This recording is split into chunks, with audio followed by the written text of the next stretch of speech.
एक साल में पलायन बंद कैसे होगा? ये तो स्वाभाविक बात है, जब 10, 12, 15 हजार के रोजगार होगी तो पलायन लोग ना करी। कुल 50 लाख से ज्यादा लोग, 50 लाख से ज्यादा युवा जो है वो बाहर गया है मजदूरी करने। जो लोग बाहर गया है मजदूरी करने वो औसतन 12 से 15 हजार रुपया कमाता है और खर्चा के बाद घरे 6 से 8 हजार रुपया भेजता है।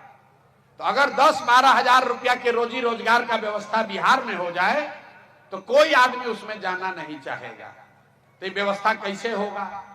तो हम लोग जन सुराज में कहते हैं कि रोजगार मिलने का क्या उपाय है। बिहार में आदमी बुझेला कि सरकारी नौकरी होई, कितना आदमी आके बुर्बक कहता कि हम 10 लाख नौकरी दे दे, लड़का वही में अजुराइल बाड़न की सरकारी नौकरी से बेरोजगारी दूर हुई। तो एगो आंकड़ा याद रखी कि पिछला 78 साल में बिहार में जितना आदमी सरकारी नौकरी आज कर रहा बाड़न, चपरासी से लेकर मुख्य सचिव तक, संविदा कर्मी को भी जोड़ लीजिए, सबका संख्या गिनिएगा तो 23.25 लाख आदमी को सरकारी नौकरी है। 23.25 लाख आदमी को सरकारी नौकरी मिला है 78 साल में। मतलब 1.97%, करीब करीब 2% आदमी को सरकारी नौकरी है। तो किसी भी हालत में सरकारी नौकरी से तो सबको रोजगार नहीं मिल सकता है।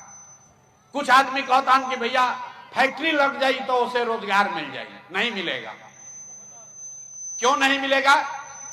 क्योंकि पूरा जो अर्थव्यवस्था बा, में तनी मनी भी इकोनॉमिक्स समझत हुई, अर्थशास्त्र अगर समझते हैं आप, तो जो पूरा जो अर्थव्यवस्था है इसका 3 पिलर है।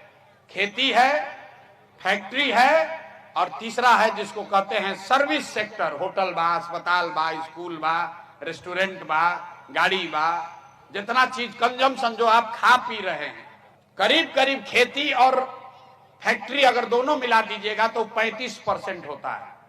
65% है सर्विस सेक्टर। सैलून कोई खोला है, कोई मिठाई का दुकान खोला है, कोई रेस्टोरेंट चला रहा है, कोई स्कूल चला रहा है, कोई अस्पताल चला रहा है, कोई टैक्सी का धंधा किया है, ये सब सर्विस सेक्टर है। तो 100 रुपया के अर्थव्यवस्था में 65 रुपया ये सर्विस सेक्टर है। और सर्विस सेक्टर में सबसे ज्यादा जरूरत क्या है? आपके पास पूंजी होना चाहिए। पैसा रही तबे ना रवा रोजी रोजगार करब। तो बिहार में पूंजी का बहुत बड़ा अभाव है। यहां लोगों के पास पूंजी नहीं है। आपको लगता है कि यहां लोगों का पलायन होता है। लोगों का पलायन इसलिए हो रहा है कि यहां से पूंजी का पलायन हो रहा है।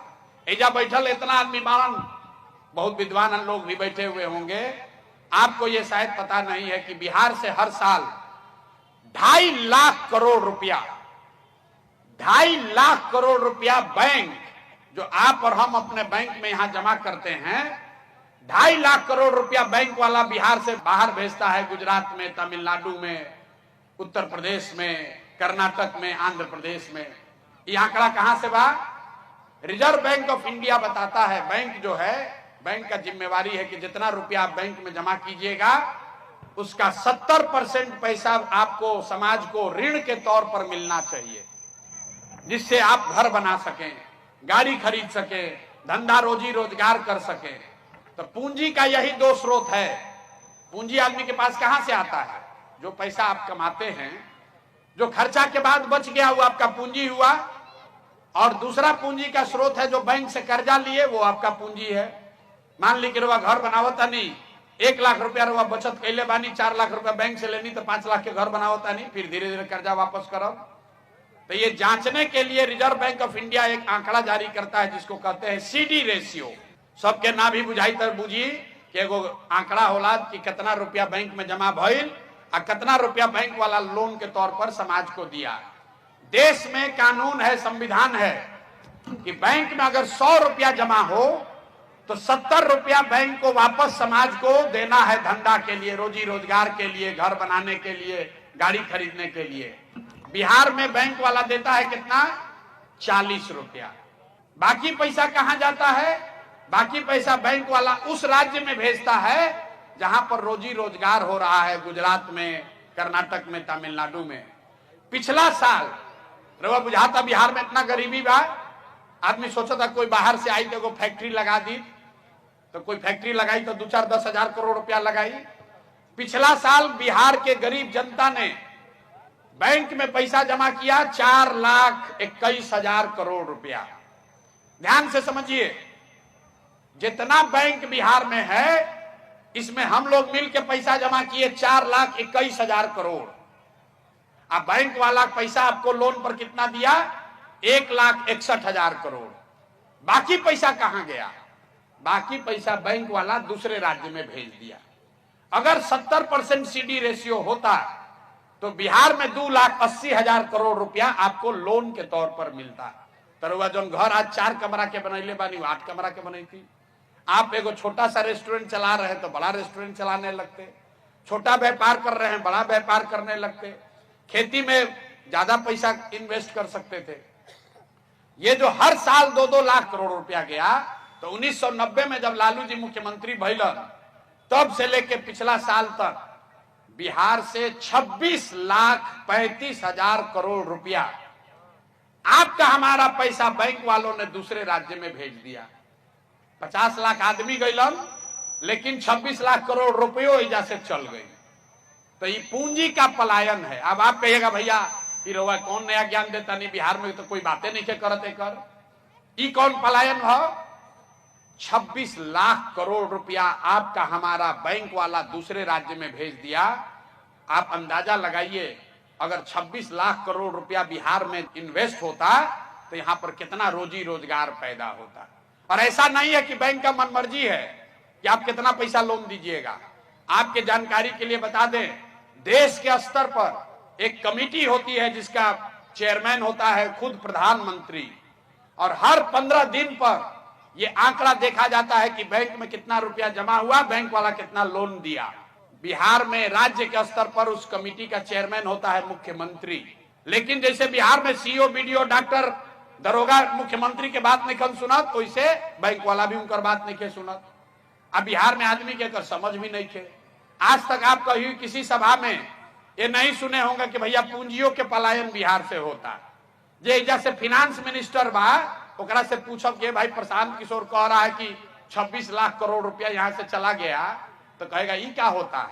तो जन सुराज का मंत्र ये है कि अगर बिहार में 70% जो राष्ट्रीय औसत है, अगर बैंक के साथ मिलकर सीडी रेशियो को सुधार दिया जाए तो हर साल 2.5 लाख करोड़ रुपया एक्स्ट्रा पैसा यहां पर लोगों को मिलने लगेगा, घरे घर रोजी रोजगार होने लगेगा। तो ये जन सुराज का पहला मंत्र है घरे घर रोजगार देने का। दूसरा मंत्र ये है कि मनरेगा को सीधे खेती से जोड़ा जाए। जन सुराज ने कहा कि जितना आदमी धान गेहूं के खेती करता, अगर आप ये धान गेहूं का मकई का खेती छोड़ के आप अगर नगदी फसल का खेती कीजिए, मसाले का खेती कीजिए, सब्जी का खेती कीजिए, लहसुन प्याज उगाइए, मसाला उगाइए, तो आपको मनरेगा के तहत मुफ्त मजदूर दिया जाएगा। एक फायदा क्या होई कि रउआ मजदूर मिल जाए यहाँ मुफ्त में, मनरेगा के चोरी हो जाए बंद, 1 रुपया हमनी के लागी ना, कहे से कि मनरेगा के पैसा दिल्ली से आवता। आ जौन मजदूर रउआ के दियाई 2 बीघा पर, तो रउआ ओकरा से काम कराई। वो अभी तक क्या होता कि जितना नीचे पंचायत वाला 40% चोरी करके मनरेगा के लूट मचल बा। तो जो कृषि का पलायन है, एक और लोग जाता पंजाब में, हरियाणा में खेती मजदूरी करे, आ एजा जो खेती करता वो कहता भैया क्या है, पहले खैनी खेती करत रही, पहले प्याज उगावत रही, लेकिन मजदूर मिलते नहीं, यही से खेती बंद कर देनी। तो हम लोग कह रहे हैं कि अगर जो कृषि का मजदूर है उसका पलायन रोकना है तो मनरेगा को कृषि से जोड़ दीजिए, किसान को फायदा होगा, किसान को मजदूर मुफ्त हो जाएगा, और लाखों लोग जो जा रहा है पंजाब में, हरियाणा में खेत काटने, वो बिहार में ही काम करने लगेगा। और तीसरा जो काम हम लोग कर रहे हैं, तीसरा जो रोजगार का पलायन रोकने का तरीका बताया, दुनिया में जितना अर्थशास्त्री बाड़न, एगो स्कीम कहल जाला इंटरेस्ट सबवेंशन। कर्ज काहे ना लिहिला, कर्ज से ज्यादा लोग ब्याज से डरते हैं। भैया कर्जा 1 लाख रुपया दे, 10,000, 12,000, 15,000 रुपया ब्याज लागी, तो आदमी डर के मारे बिजनेस व्यापार करने से आदमी डरता है। तो इसलिए हम लोग इस इंटरेस्ट सबवेंशन स्कीम का बात कर रहे हैं। मतलब रउआ 1 लाख रुपया बैंक से लोन ले तरवा के कहल जाते कि खाली ऊपर ब्याज 4 रुपया दी, 6 रुपया सरकार के ओर से दिहल जाये, ताकि जितना युवा बारन महिला लोग बा घरे घर लोग लोन ले 1 लाख रुपया 2 लाख रुपया लेके छोटा छोटा काम करो और ब्याज 4 रुपया लागो। इससे फायदा का होई? फायदा ही होई कि बजट से मान ले कि 1 लाख करोड़ रुपया अगर लोन लोग ले लिया तो सरकारी खर्चा आएगा खाली 6,000 करोड़ रुपया। कहीं से कि 4,000 करोड़ रुपया रउआ दे ब्याज और 6,000 करोड़ रुपया सरकार दी और में 1 लाख करोड़ रुपया घरे घर बट जाये। 1 लाख करोड़ तो घरे घर आदमी कोई गाय खरीदी, कोई मुर्गी फार्म खोली, कोई दुकान खोली, कोई यूट्यूब बना ली, कोई टैक्सी कर ली। तो ये 3 चीज हम लोग करेंगे।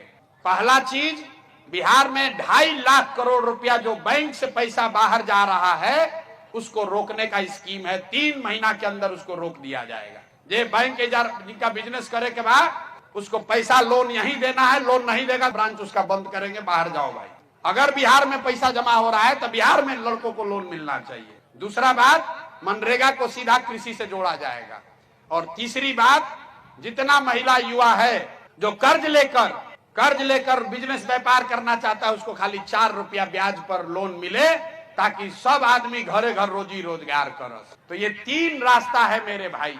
पूंजी की उपलब्धता सबसे ज्यादा जरूरी है। एक रवा बोल चाल के भाषा में कर उदाहरण समझी।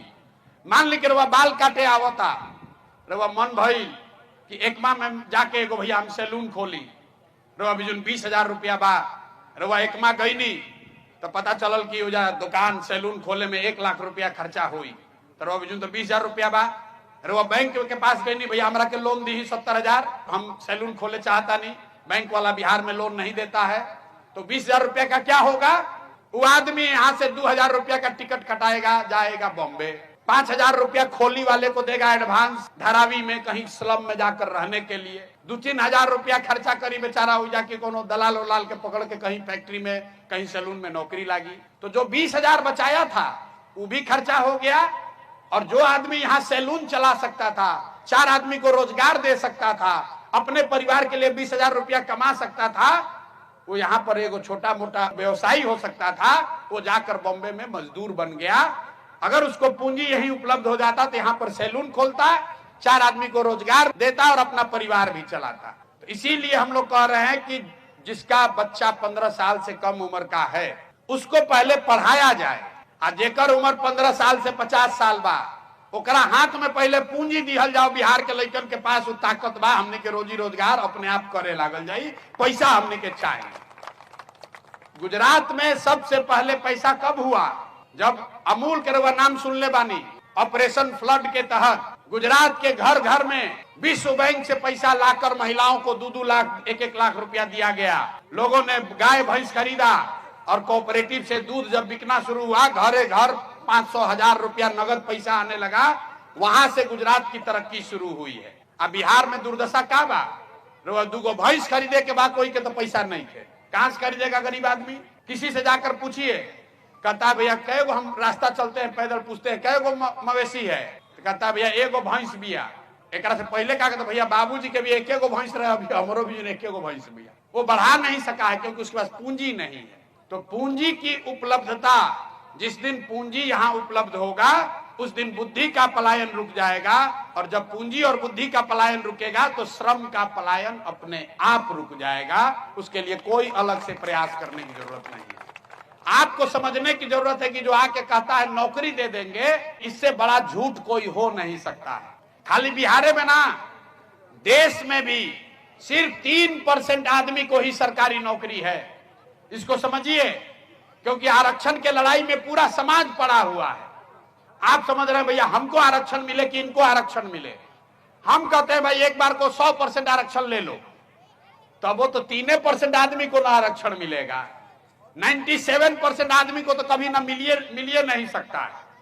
दूसरा बात देखिए, कितना ये गरीब आदमी को ये पिछड़ा वंचित का राजनीति करने वाला कितना धोखा देता है।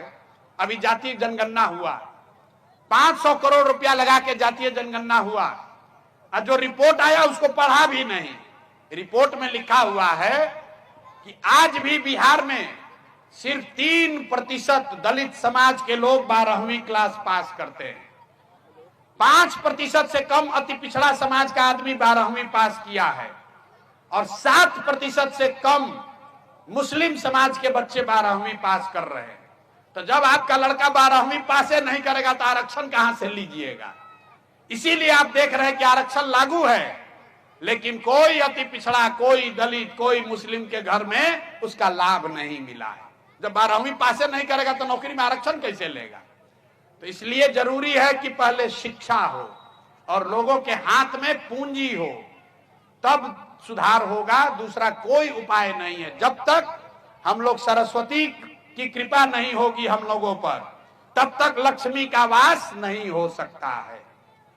गरीबी से निकलने का 3 गो रास्ता है।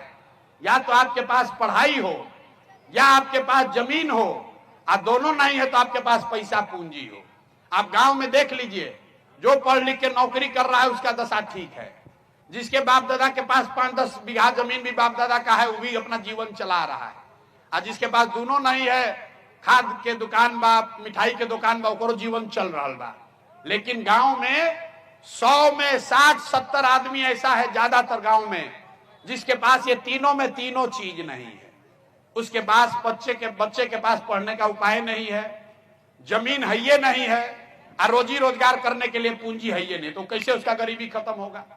जिसको वोट देना है दे दीजिए, नहीं सुधर सकता है। चाहे सड़क बन जाओ कि बिजली आ जाओ, आदमी ये कहते हैं भैया नली गली बनवा दी। अरे भैया, इससे गरीबी नहीं खत्म होगा।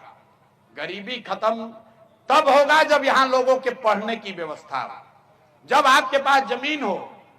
बिहार में भूमिहीनों की संख्या 60% है। मतलब 100 में 60 आदमी ऐसा है जिसके पास एक धूर जमीन नहीं है। देश में 100 में 38 आदमी ऐसा है जिसके पास जमीन नहीं है। अब बिहार में 100 में 60 आदमी के पास जमीन है ये नहीं है, तो खेती करेगा कैसे? यहाँ खेती क्या करता?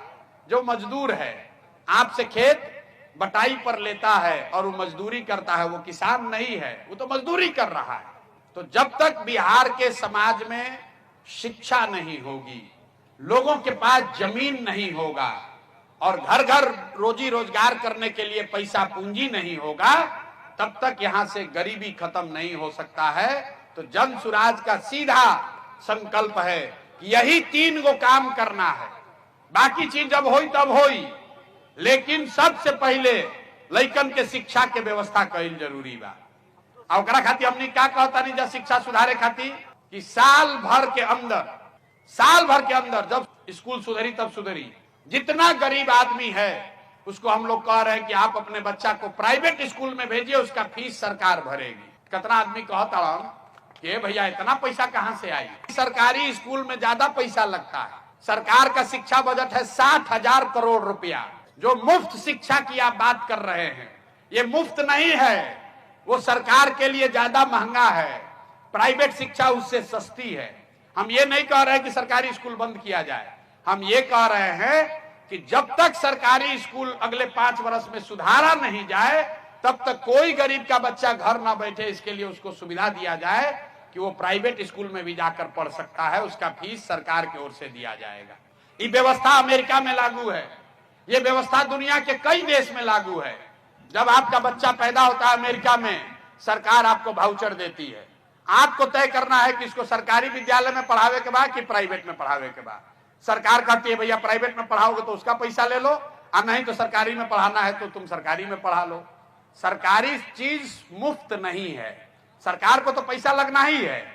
तो इसलिए हम लोग कह रहे हैं कि शिक्षा सुधारना है तो यहाँ पर गरीब आदमी को प्राइवेट स्कूल में भी पढ़ने का अवसर दिया जाए, तभी सरकारी स्कूल और प्राइवेट में कंपटीशन होगा, तो शिक्षा का स्थिति सुधरेगा।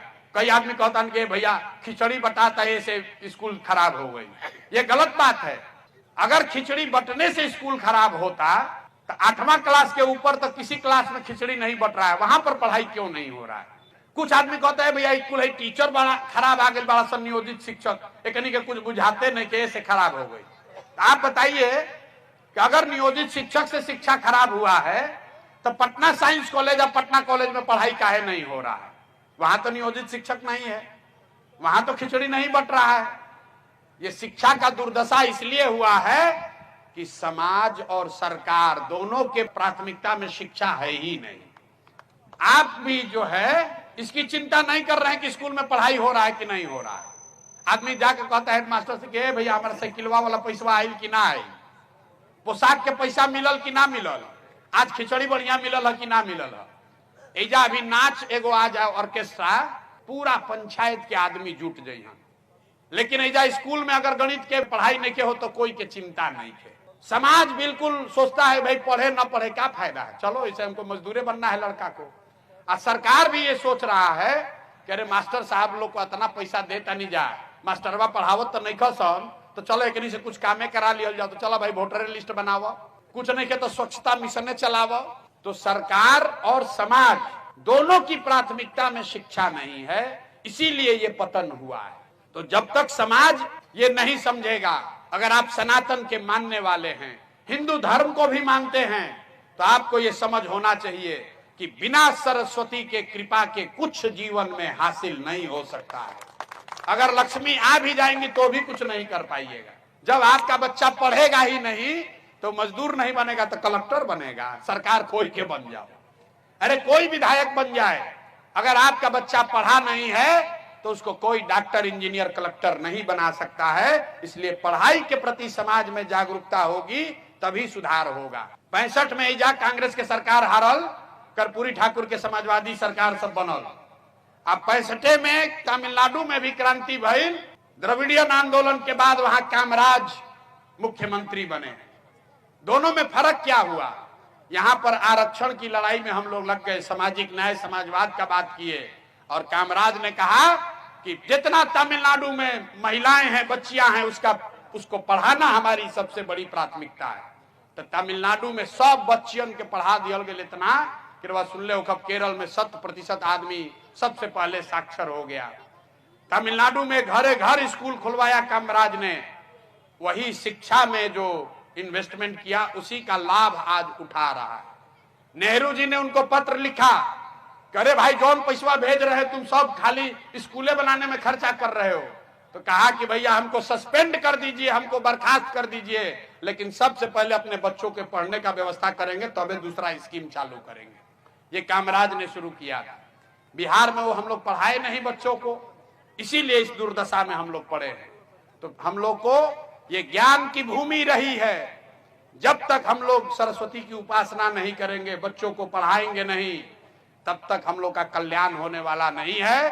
तो जन सुराज की यही सोच है कि 15 साल से कम उम्र के बच्चों को बढ़िया से बढ़िया पढ़ाया जाए, 15 साल से ज्यादा उम्र के लोगों के हाथ में पूंजी दिया जाए, और 60 वर्ष से ज्यादा उम्र के हो गई, अब ना पढ़ सकेला ना रोजगार कर सकेला, ओकरा खातिर हमने कहते हैं कि भाई 2000 रुपया एकरा के महीना जरूर दियाओ, ताकि वो आदमी शांति से अच्छा से जी खा सको।